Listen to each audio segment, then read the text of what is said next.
Pandangan dunia tersorot pada Arab Saudi usai negara itu berhasil menjembatani pertemuan langka antara petinggi Amerika Serikat dan Rusia.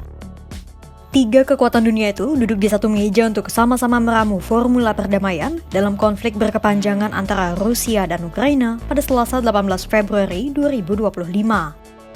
Upaya mediasi itu menjadi salah satu kartu as putra mahkota Arab Saudi, Pangeran Mohammed bin Salman atau MBS, dalam mewujudkan visi Arab Saudi 2030. Apa hubungannya peran Pangeran MBS dalam mediasi Rusia dan Amerika Serikat dengan visi Arab Saudi 2030? Serta, mengapa dari semua negara, Arab Saudi yang dipilih menjadi lokasi sekaligus penjembatan pertemuan antara Amerika Serikat dan Rusia?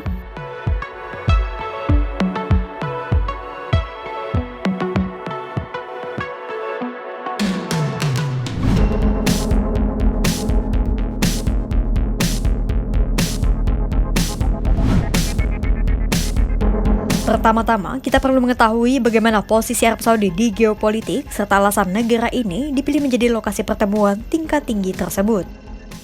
Jadi, dipilihnya Arab Saudi sebagai mediator sekaligus lokasi pertemuan delegasi tingkat tinggi Amerika Serikat dan Rusia tak terlepas dari kelihayan Pangeran MBS dalam berdiplomasi. Pangeran MBS, pemimpin de facto sekaligus Menteri Pertahanan Arab Saudi, telah memupuk hubungan baik dengan berbagai negara dari beragam blok.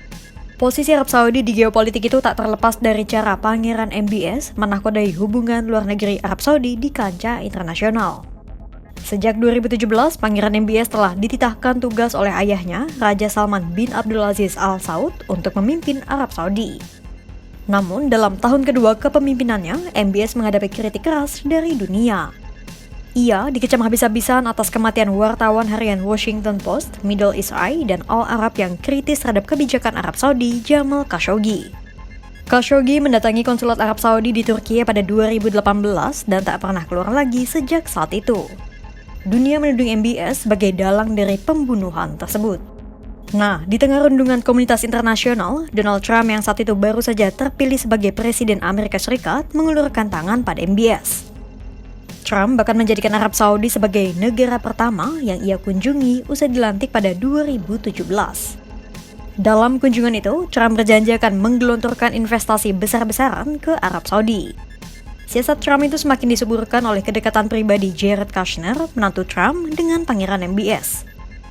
Nah, itu tadi hal-hal yang melatar belakangi hubungan Arab Saudi dengan Amerika Serikat.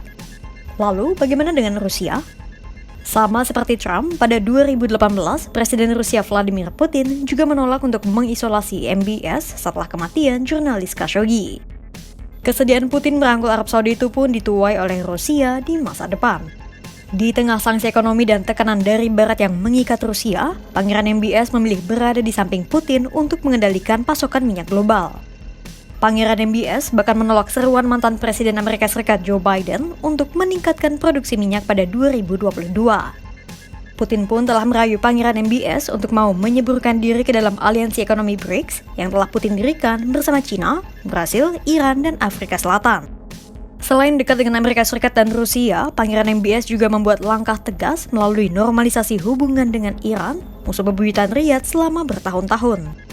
Peristiwa yang dimediasi Cina itu menjadi gebrakan baru tak hanya bagi Timur Tengah, tetapi juga dunia. Nah, itu dia alasan mengapa Arab Saudi disebut menjadi tempat yang ideal bagi pertemuan antara Amerika Serikat dan Rusia. Semua itu pun tak terlepas dari visi Arab Saudi 2030. Apa itu visi Arab Saudi 2030 dan apa hubungannya dengan posisi kuat Arab Saudi sebagai mediator?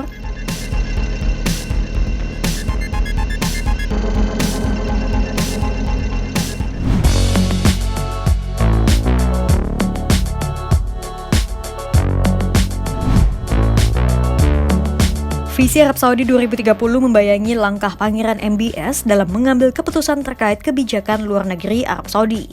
Visi Arab Saudi 2030 menjadi peta jalan bagi Pangeran MBS untuk mengubah ketergantungan negaranya pada cadangan minyak bumi berlimpah yang dimiliki Riyadh. Jadi, seperti diketahui, Arab Saudi merupakan salah satu negara di Timur Tengah pemilik cadangan minyak bumi yang berlimpah. Bahkan 70% dari pendapatan negara Arab Saudi berasal dari penjualan minyak bumi. Untuk beberapa tahun ke depan, minyak bumi mungkin masih dibutuhkan dunia. Namun, entah dalam tahun-tahun berikutnya. Mengingat sektor energi berkelanjutan dan transportasi listrik belakangan semakin santer digenjot.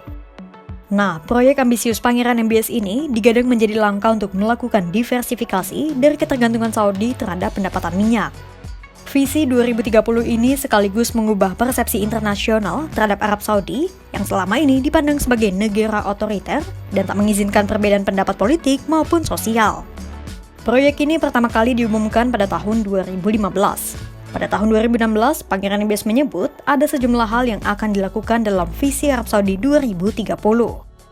Pertama adalah menjual saham dan menawarkan obligasi Aramco, sebuah perusahaan minyak dan gas milik pemerintah Arab Saudi.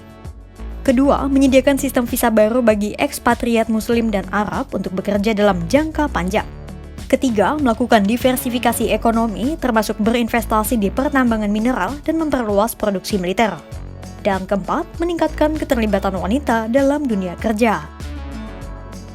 Dari visi 2030 itu, muncullah proyek ambisius yang menuai rasa kagum atas kemegahan dan skala yang ditawarkan.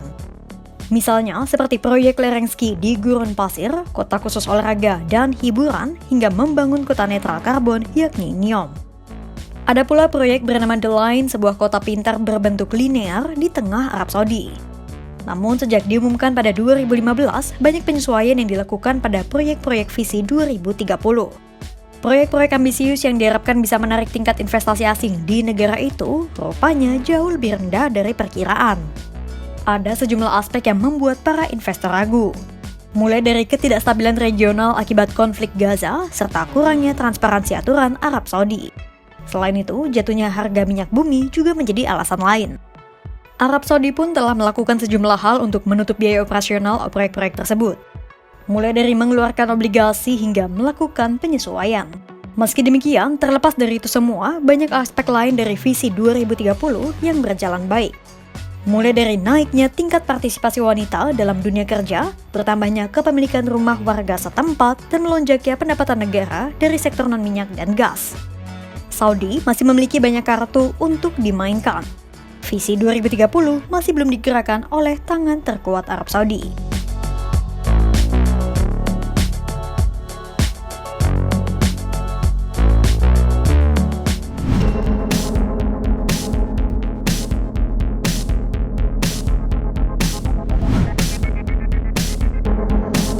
Selain visi 2030, upaya Arab Saudi membangun dialog dua kubu di dunia juga untuk meningkatkan status Riyadh sebagai mediator ulung demi perdamaian di Gaza.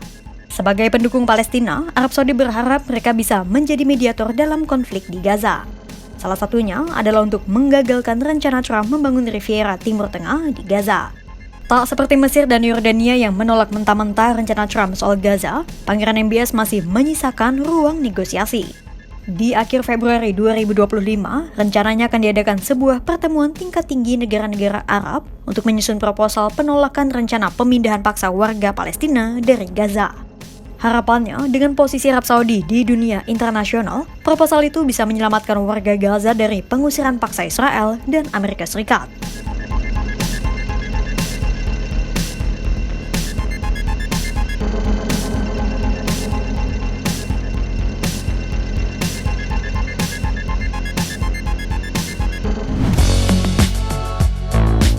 Sebagai salah satu kekuatan di Timur Tengah, Arab Saudi memainkan peran penting untuk menjembatani kubu yang saling berkonflik. Salah satunya dengan mengambil bagian dalam upaya penyelesaian perang Rusia-Ukraina melalui peran Saudi sebagai mediator. Visi Arab Saudi 2030 dan isu konflik Gaza menjadi salah satu tujuan Pangeran MBS dalam mengubah persepsi Riyadh di kancah internasional.